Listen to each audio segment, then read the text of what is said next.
Bellator 255 full fight card recap and thoughts. Was a good card. We're going to start from the first fight of the night and work all the way up to the main event. Make sure you guys smash that like button, subscribe to the channel, and also guys turn on those post notifications. Let's get into the first fight of the night. We saw a young Jordan Newman, up and coming fighter. He took on Branco. He put on a dominant performance, was able to get the TKO in the second round. It was a bit of a late stoppage.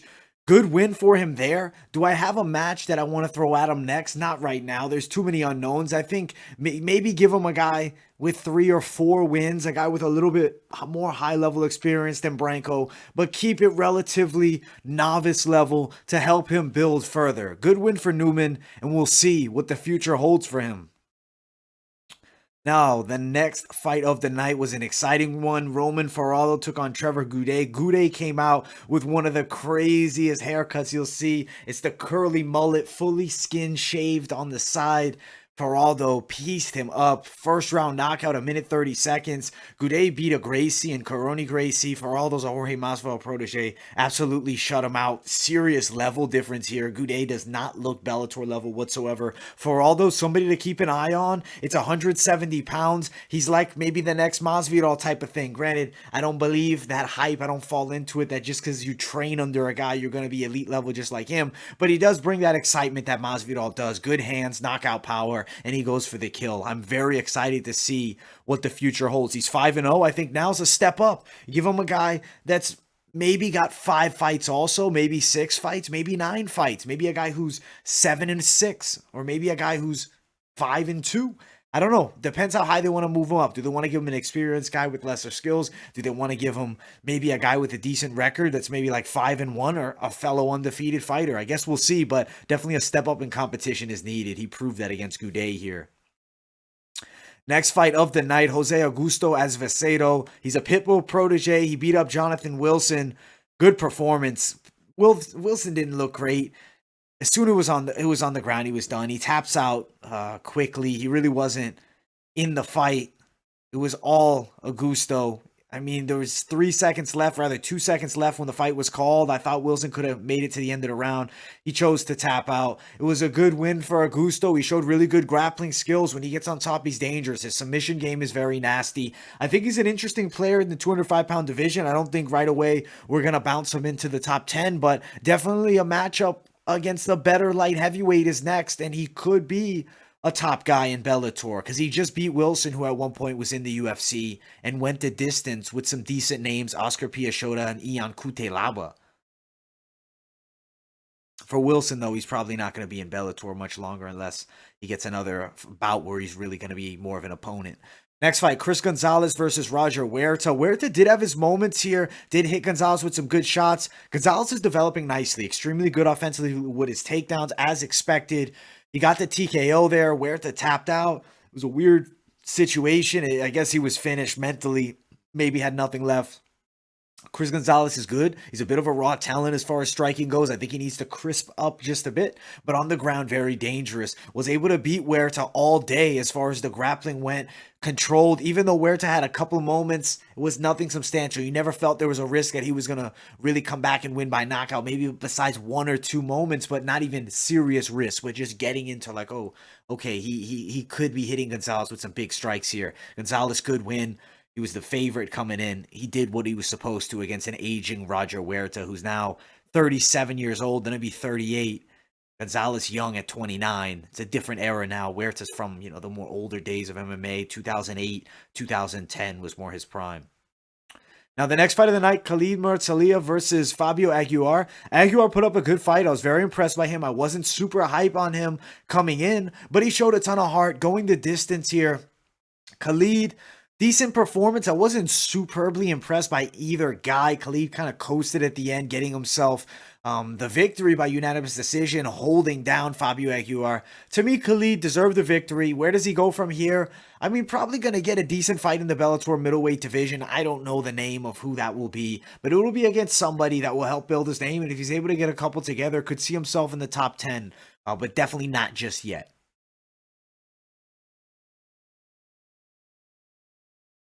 Next fight on the card was Mandel, Nallo, and Ricardo Seixas. What a beating. It was completely one-sided. The underdog really had no hope here. Mandel Nallo destroyed him.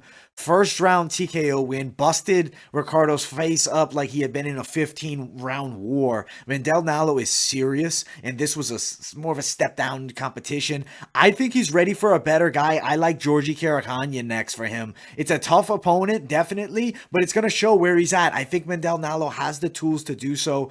You look at his resume, I mean, it was pretty decent. He lost to Khalid Murtazaliev, who's very difficult to fight. The leg kicks there. Sayadawada was going either way. I think that he's a good fighter. Mandel Nallo is somebody to keep an eye on. He's got a ton of potential, and I think he's really good right now.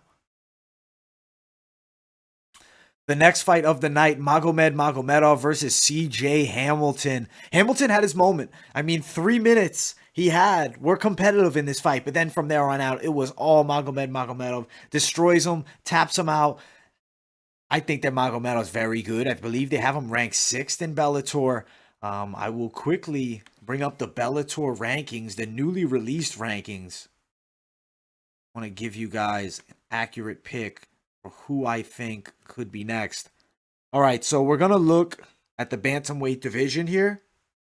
And we're going to get a matchup for Magomed Magomedov because he was ranked right here at number 5, rather. And then he fought against Cee Jay Hamilton, who was unranked.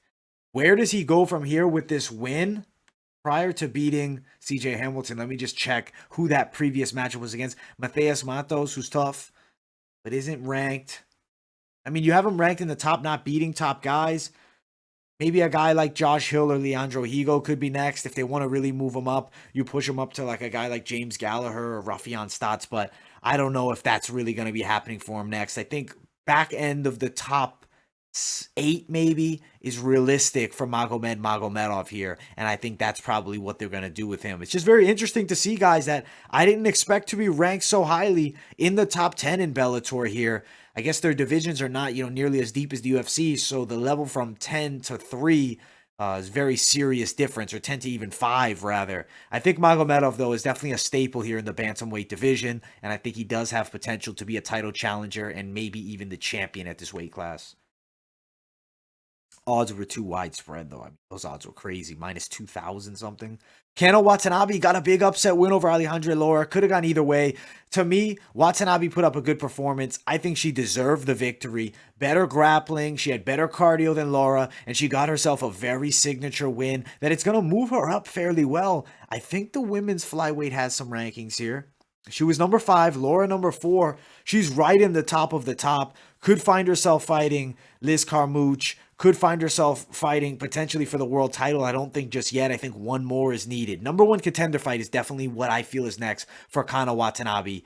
Decent performance, does have some flaws she makes on the feet, gets hit a lot, but still very good on the ground, good throws. I like her style, and I do think she has a lot of potential. Usman Nurmagomedov and Mike Hamel, one of the most impressive decision wins you can get, beat the brakes off of Mike Hamel. In the last fight Mike Hamel had, I was super impressed. Adam Borges is the number 3 featherweight in the world. You went the distance, split decision against him, and you saw what Usman Nurmagomedov did to him. Beat him to the pulp, beat him to the punch time and time again. Granted, some takedowns for Mike Hamel. Usman Nurmagomedov is not the offensive wrestler like Khabib and his other cousins.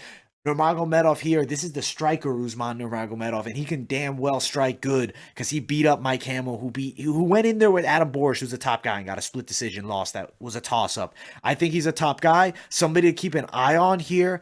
I think at lightweight, though, he's a player. If we look at the lightweight rankings, could see him fighting Georgi Karakhanyan. I know I spoke earlier of Mandel Nallo, but now thinking about it, Nallo might not be at that level just yet. Seeing that Usman Nurmagomedov is in the weight class and he's unranked, maybe hold Nallo back a bit more. Maybe Georgi Karakhanyan's actually good for Usman Nurmagomedov. I think that could definitely be next. And for Mike Hamel, he's a fun guy to watch. I will always tune into his fights. I'm a fan.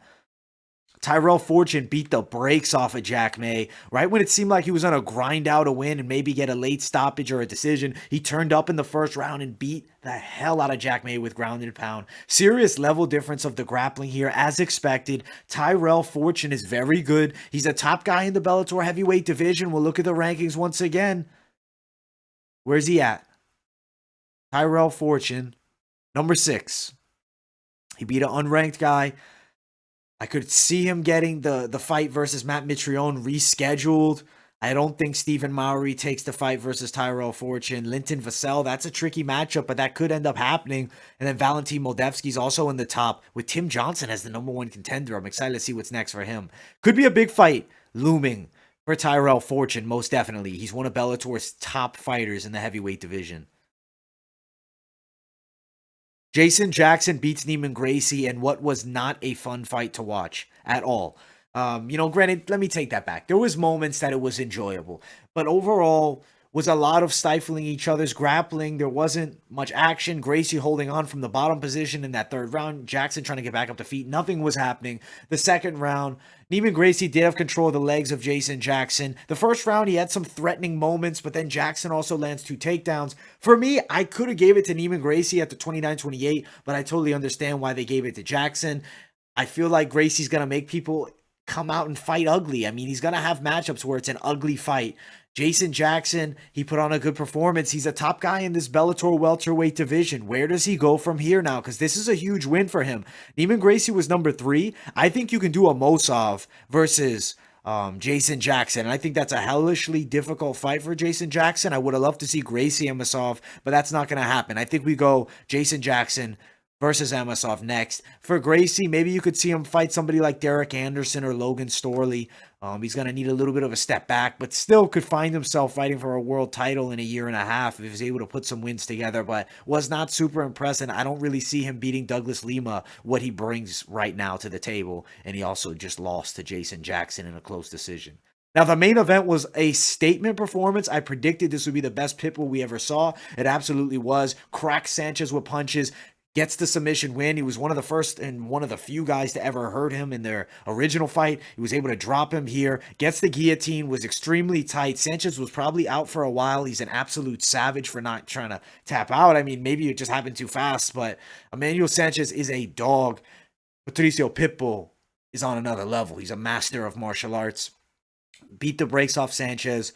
Wins himself another fight, another title defense. He now fights AJ McKee. I think with a win, Patricio needs to be in talks with the UFC. They need to call him up because now Michael Chandler, top guy, is going to be fighting for a title there, and he owns a win over him. That's why Pitbull's looking so much better. He has another level of confidence seeing how well Chandler is and realizing that he is also a very high-level fighter. I think that he's going to go and win this tournament against AJ McKee most likely, and I think the UFC calls what a performance by Patricio Pitbull. For Emmanuel Sanchez, disappointing loss.